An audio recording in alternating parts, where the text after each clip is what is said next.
I have a book called The Awakening of Intelligence. This is a talk of Krishnamurti. And I'm just cleaning up my books, and I found just a few phrases that may be interesting to take a look at. Where us to observe the pain completely without recording it is to give your total attention at the moment of the pain. Are you doing all this? I'm talking about the observer. Do what you will, as long as there is a division between the observer and observed, there must be conflict.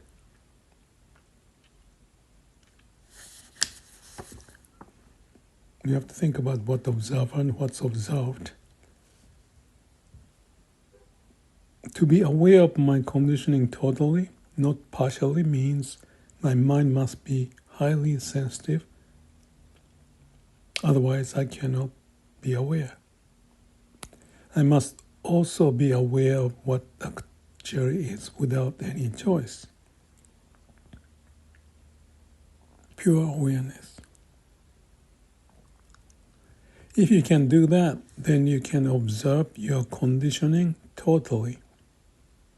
Conditioning of your mind, how it manifests. Then you can look at it with a mind that is not spotted by the past, and therefore the mind itself is free of conditioning. If your mind is free of conditioning, you see things as it is. That's my comment. The observer is the knowledge, is the past is time, the accumulated experiences. He separates himself from the thing observed. Look without the observer. You do this when you are completely attentive. To be attentive means to listen without any interpretation, without any judgment, just to listen. When you are so listening, there's no boundary, there's no you listening. There's only a state of listening. So when you observe your conditioning, the conditioning exists only in the observer, not in the observed. When you look without the observer, without the me, his fears, his anxieties, and all the rest of it, then you will see. You enter into a totally different dimension.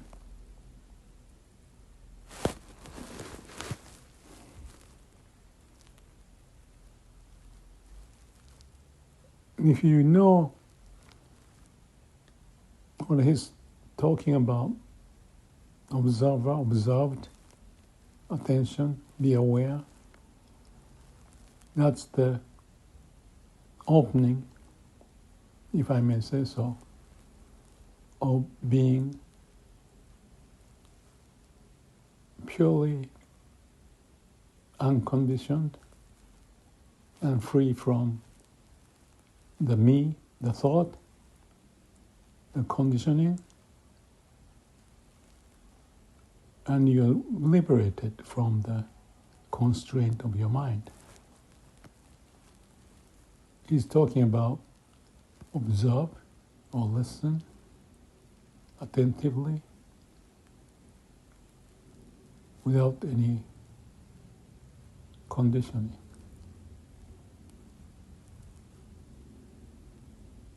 I might want to use the word emptiness because at that state there is that vast emptiness or spaciousness, and the mind is free. Our mind operates on its own as if to chase whatever it chooses, and when we do that,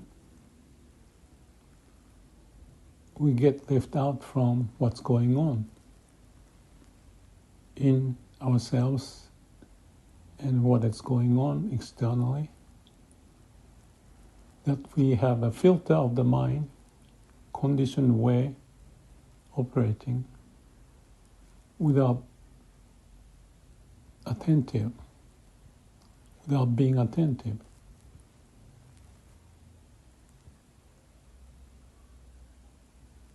So we are bounded by the conditioned way. And what he's saying is that is not the right way to use the mind, because we are used by the mind. And he's pointing the way so that the observer, which is, say, your ego, is to be observed, so that the falseness of the ego can be made aware, and therefore the intelligence. The book's title is Awakening of Intelligence, or the awakening can take place.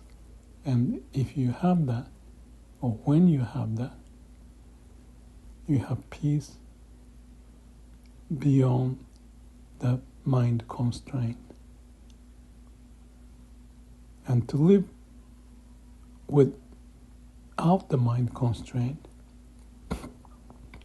he's saying it's the intelligence and the healthy state.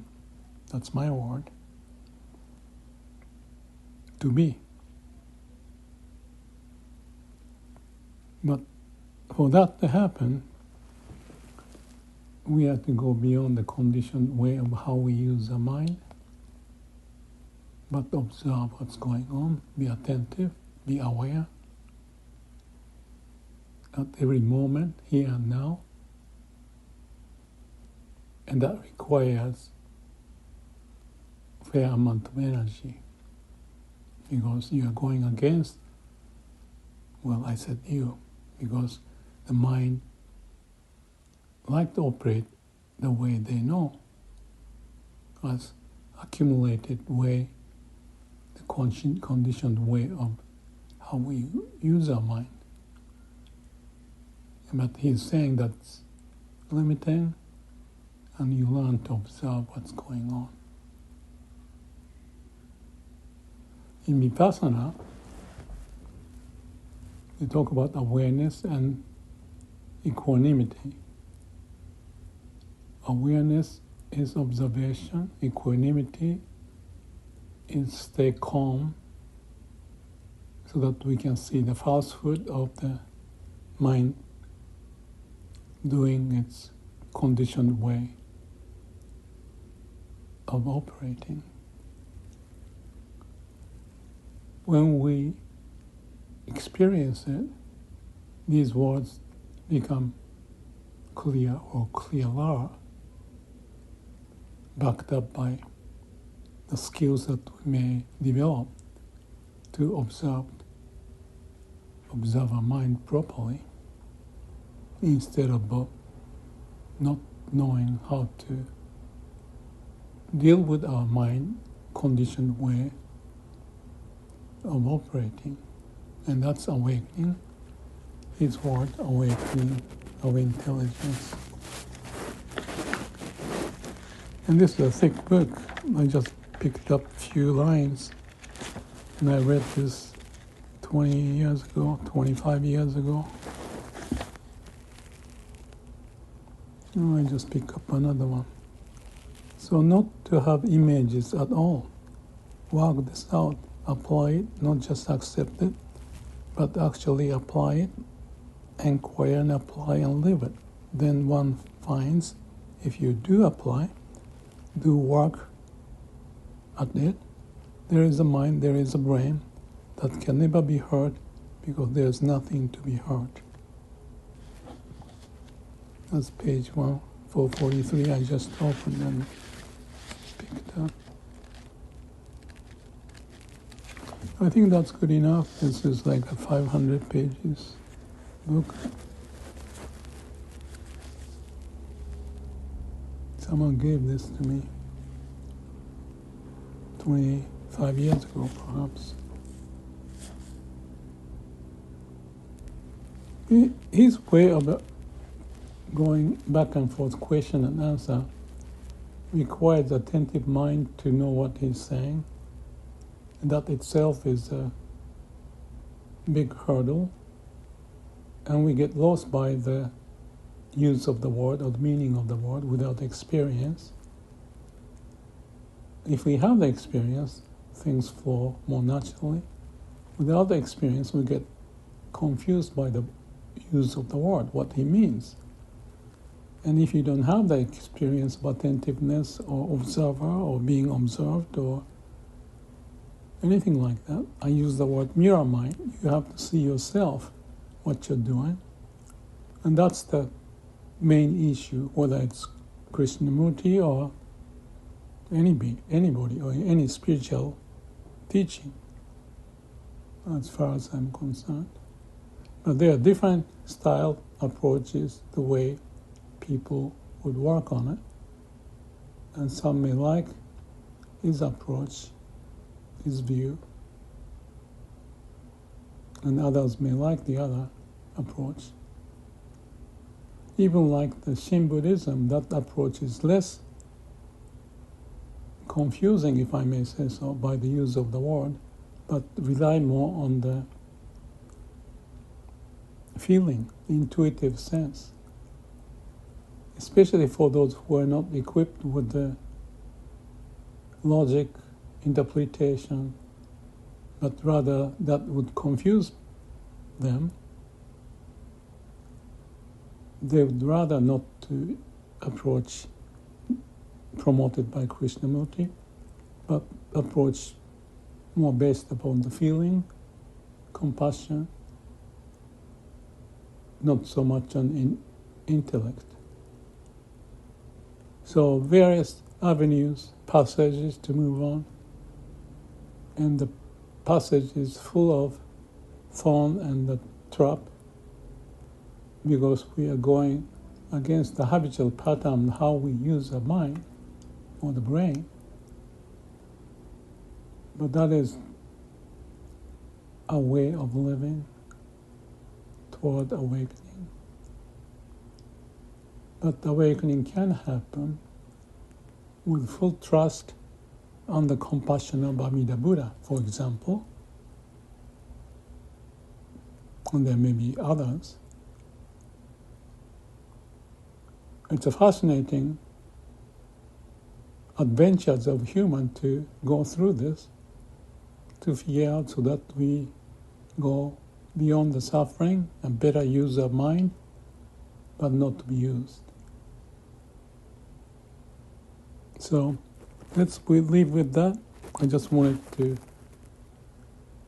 pick some phrase and settle in my mind the meaning of it, how to understand, apply the idea. Thank you.